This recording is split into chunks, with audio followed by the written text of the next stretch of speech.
OSBC brings you the news.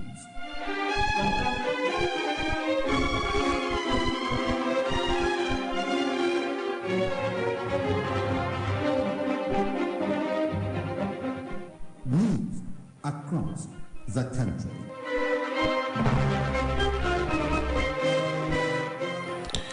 Good evening and many thanks for joining us on the news across the country. I am Samuel Babale.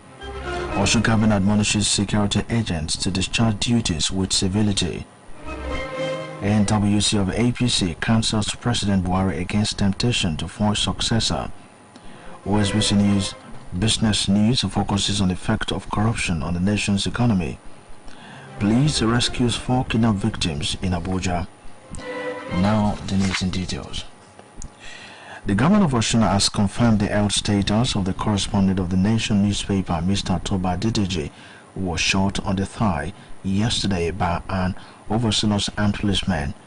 The government also confirmed the discharge of the victim, who was rushed to the hospital after the incident that occurred at the popular Olaya Junction in Osogbo, the state capital. It will be recalled that Governor Adegboyega Oyetola had in a statement signed by Chief Press Secretary Ismail Omipidan condemning in strongest terms the shooting of innocent citizens by some trigger-happy police officers. Mr. Adedeji was reportedly shot by some overzealous policemen who were trying to disperse a group of people who had gathered to mourn the death of Abiola Afolabi, who was allegedly killed by police officers in April.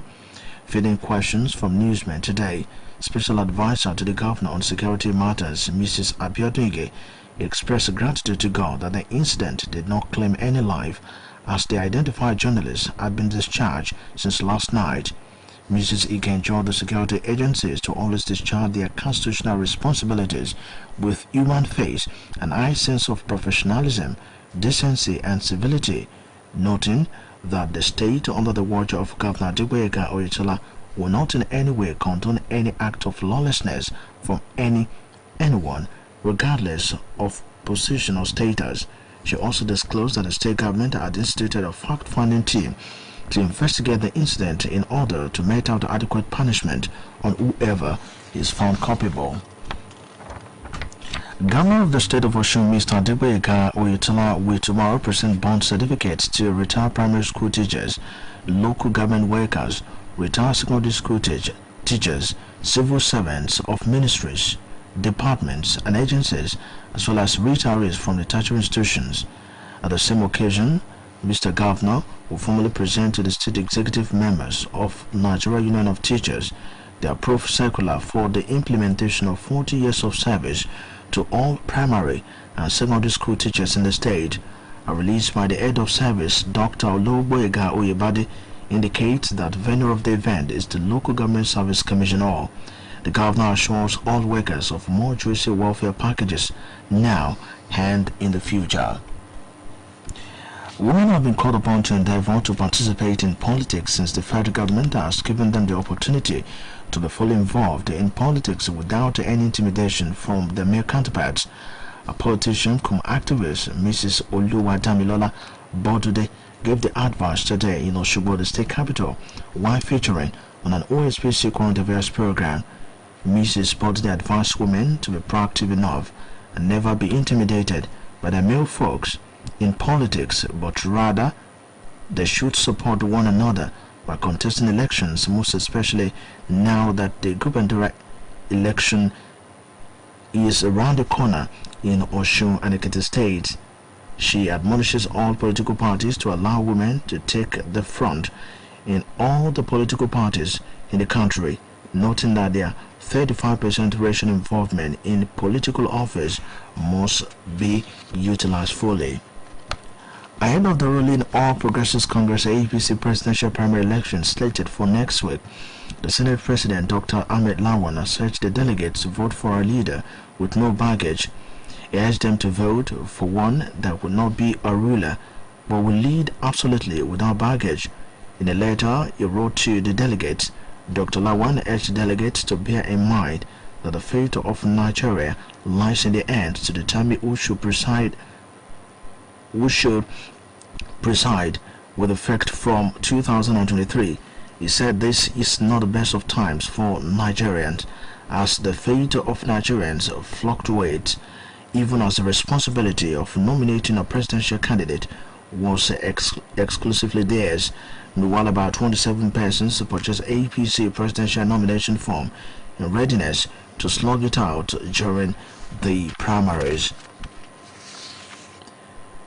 Meanwhile, the National Working Committee of the All Progressives Congress today wrote an open letter to President Muhammadu Buhari urging him to resist the temptation to force a successor on the party.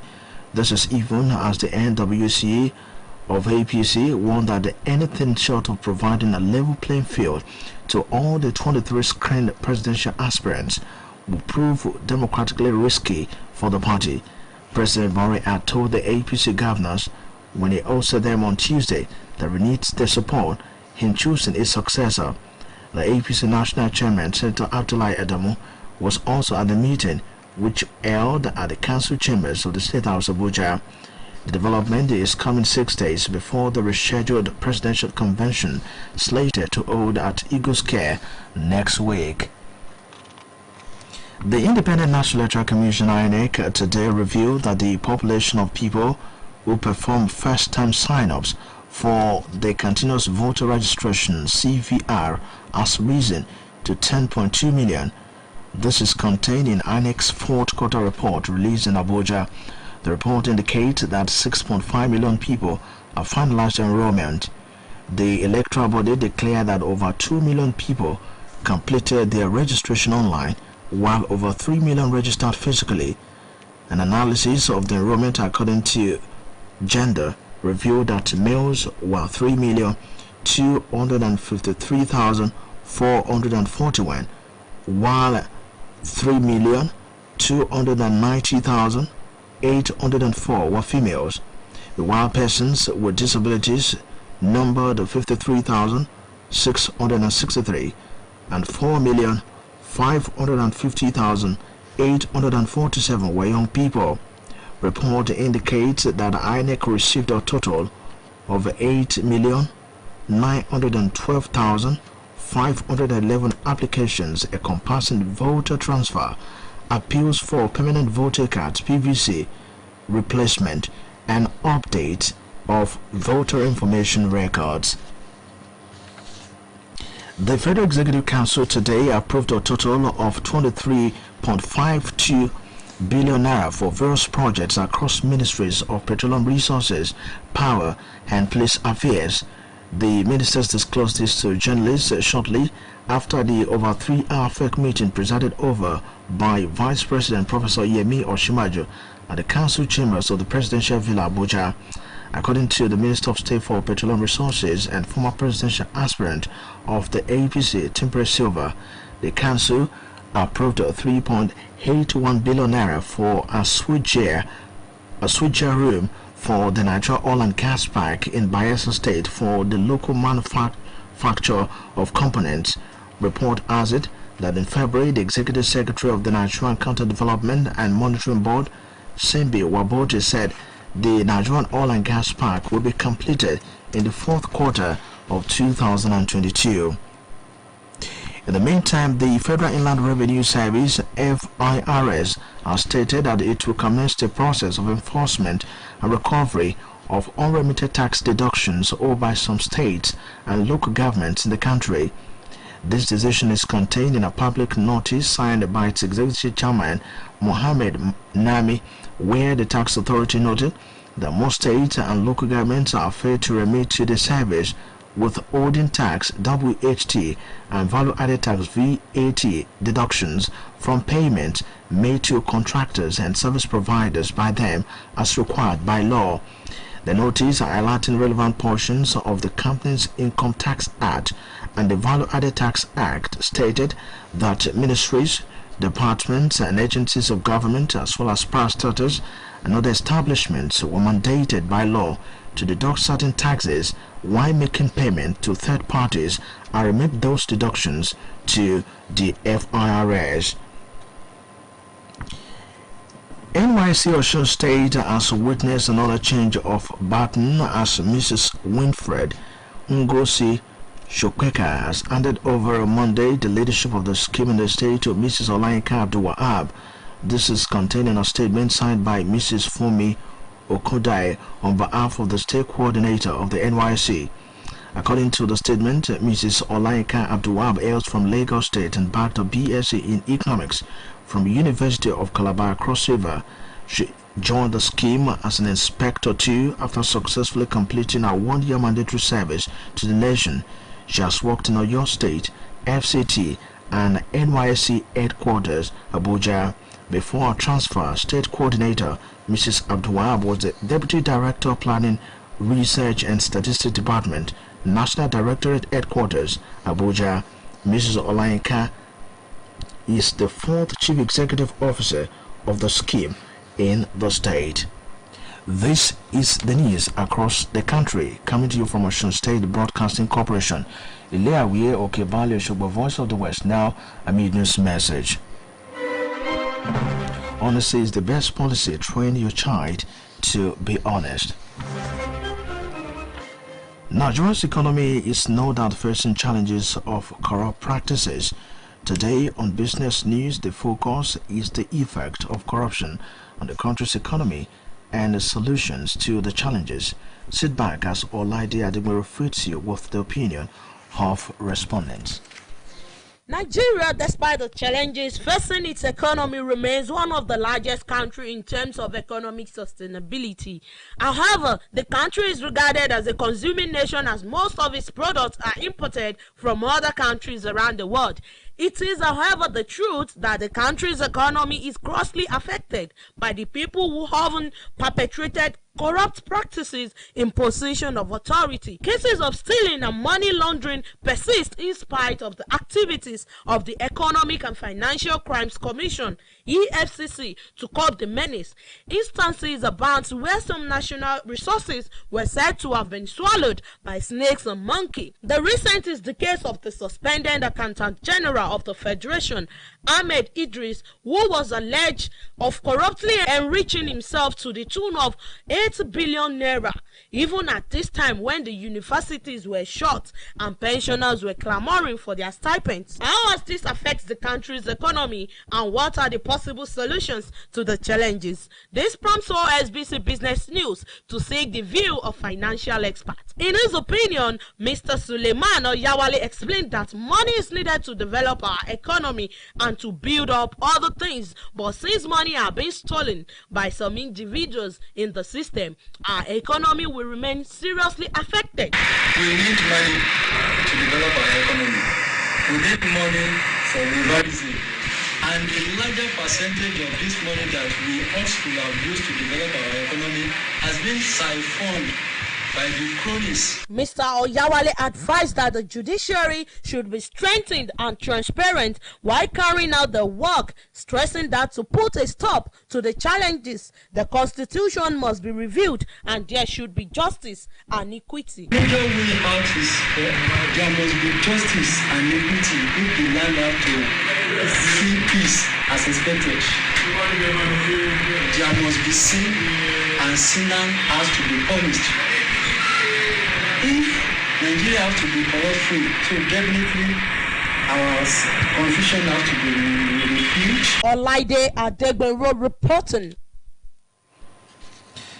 The World Health Organization (WHO) has concluded plans to immunize nearly 1 million children in Adamawa State against malaria. The organization disclosed today that it had procured 4.4 million doses of anti-malaria vaccine to protect 977,843 Adamawa children on a 5-year hold against malaria parasites. The malaria program officer of WHO, Dr. Inabasi Henglas, who disclosed the plan during a workshop in Yola today, said more than 9,000 volunteers have been trained to implement the seasonal malaria chemo prevention program across the 21 local government areas of the state. Seasonal malaria chemo prevention is described as an effective intervention to prevent malaria in those most vulnerable to the disease's effects, involving administering monthly doses of anti-malaria drugs to children aged 3 to 59 months during peak malaria transmission season. The federal government has directed all bushmeat sellers to suspend their business following reported cases and a fatality arising from the monkeypox outbreak in the country. The measure, the government said, is to help contain the viral disease. In a statement he signed, the Minister of Agriculture and Rural Development, Mohammed Abubakar, also banned transportation of bushmeat in the country. According to the statement, bushmeat in Nigeria means all animals not reared at home but hunted and killed in the bush for human consumption. It's recalled that the ICIR reported how the Nigerian Center for Disease Control (NCDC) announced the death of a 40-year-old after contracting monkeypox.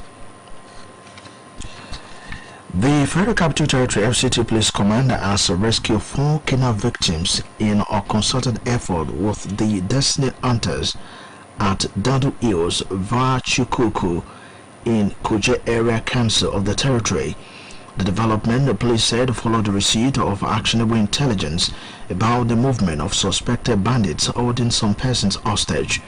A statement today by the FCT Police Power Relations Officer DSP Josephine Ade indicated that the operation, which commenced in the early hours, recorded the rescue of Mustaudin Sani, Felix Var, and Adamu Isa, who were reportedly kidnapped between the 23rd and 25th of May 2022 at Kiye, and Abdusalam Uzugis, who was kidnapped at one gate extension of Kuje Area Council of the territory. Unfortunately, the police said the criminal elements, upon sighting them, engaged them in a gun duel where a number of the Destiny Hunters were killed. The FCT Commissioner of Police Sunday Babaji, while extending condolences to the families of the deceased, reassured the residents of the command's unflinching commitment to ridding the territory of crime and criminality. Authorities of the Nigerian Army have denied the alleged complicity of its soldiers in the abduction of the Methodist prelate of Nigeria and others, and the subsequent payment of 100 million naira ransom for their release, noting that while the incident was not reported to the Army unit, the area of abduction, the Army was not taken into confidence during the negotiation and payment of the ransom. This is contained in a statement by the Director of Army Power Relations, Brigadier General Onyema Nwachukwu. A special 21 Thursdays power-packed prayer program organized by the Christ Apostolic Church, Jesus City International Zone Parish, Ifelagba Community Zone 3 Railway Line beside Olugbodi House, Okuniti Oshobo begins tomorrow morning. Venue is the church auditorium. Ministry of the program tagged New Glory include Prophet Sam Olualo, Prophet Ade Oloboyo, Venerable Ade Nkaiso, and Pastor Samuel Oyeka, among others. A statement by the Host Minister Evangelist Oluwase Akeredolu indicates that Lady Evangelist Bola Are, Toyosi Akia, Arambada Twins, Rose of Sharon Gospel Crew, and other prominent gospel musicians will minister in songs.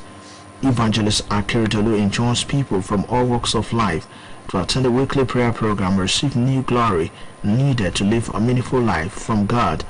The 21 Thursdays prayer program are holding every weekend on Thursday, 28 October this year. The Super Eagles will take on Sierra Leone on the 9th of this month in the 2023 AFCON qualifiers at the MKO Abiola National Stadium behind closed doors. Adeyemi Abodere asks more on Sports Update. Africa's football governing body, FIFA, have restated Sao Tome and Principe into the Group A of the 2023 African Cup of Nations qualifiers after the appeal against Mauritius' accusations of favoring an ineligible player was validated. Consequently, Mauritius, who last month replaced Sao Tome in Group A of the 2023 African Cup of Nations qualifying race, have been kicked out. Sao Tome and Principe were initially kicked out of the qualifiers after striker Lewis Lille failed to provide a valid COVID-19 test prior to their preliminary round victory over Mauritius in March. The experienced Lille scored in a 1-0 first leg victory. Sao Tome is in Group A of the 2023 African Cup of Nations qualifiers alongside Nigeria, Guinea-Bissau and Sierra Leone. Meanwhile, the Nigerian Football Federation has confirmed the dates for the Super Eagles 2023 African Cup of Nations qualifier matches against Sierra Leone and Sao Tome and Principe. The matches, which will be Super Eagles' first competitive games since they failed to secure the ticket to the 2022 World Cup in Qatar later this year, will hold this month. Nigeria will first host Sierra Leone on the night of this month at home, but will be on the road for the qualifiers against Sao Tome and Principe on June 13. The match against Sierra Leone will be played behind closed doors, following FIFA sanction on the Nigerian Football Federation. The qualifying race for the 2023 African Cup of Nations commenced today. In the meantime, Super Eagles Deputy Captain William Troost-Ekong believes they have learned lessons from their 2-1 loss to Mexico. The Watford of England defender, who stated this ahead of their international engagement against Ecuador, Sierra Leone and Sao Tome, however, heaped plaudits on the 4 home-based professionals who were given opportunities in the second half, saying they were tireless and showed composure and confidence against Mexico. The Super Eagles will file out against Ecuador in their second friendly game in New Jersey. Real Madrid striker Karim Benzema has been named the European Player of the Season in the 2021-2022 Sport Mole Readers Award. The Frenchman enjoyed a stunning individual campaign, scoring 44 goals and assisting 15 more in just 46 appearances across all competitions. Benzema's form this season has seen him emerge as the clear frontrunner for the Ballon d'Or, and he produced an emphatic victory in the end of the season awards to be named Europe Best Player 2. 4 reigning African champions, 100 meters hurdle is a Brume, long jump Chuma Onyekwere, discus and Chukwuebuka Enekwelu shot put top the list of 54 athletes that will represent Nigeria at the 22nd African Athletics Championship, scheduled to hold between June 18th and 22 in Mauritius. Amusa will be competing in 2 individual events, while long jumper Ezebrume will be gunning for a 4th straight long jump title after winning in 2014, 2016, 2018, while Onyekwere will be seeking a 2nd discus title after winning the gold medal 4 years ago in Asaba. Nigeria won a total of 20 medals made up of 9 gold, 5 silver and 6 bronze medals to finish 3rd in the medal table behind Kenya and South Africa at the 21st edition held in Asaba, Delta State. Sport Update returns tomorrow. My name is Adeyemi Abodere. To end the news across the country, here again are the major points. Falling place short of a newspaper correspondent in Osun State yesterday, special advisor to the state governor on security matters, Mrs. Abiodunge, has enjoined security agencies to always discharge their constitutional duties with human face and high sense of professionalism. National Working Committee of the All Progressives Congress APC today wrote an open letter to President Muhammadu Buhari urging him to resist the temptation to force a successor on the party. OSBC Business News segment today focused on the effect of corruption on the country's economy and solutions to the challenges. The Federal Capital Territory Police Command has rescued 4 kidnapped victims in a concerted effort with the Destiny Hunters at Dadu Hills via Chukuku in Kuje area, Council of the Territory. That was the news across the country, edited by Timitope Olaiwole and delivered by Samuel Babali. For more stories, you can visit our website osbcng.org. Thanks for listening. Good evening.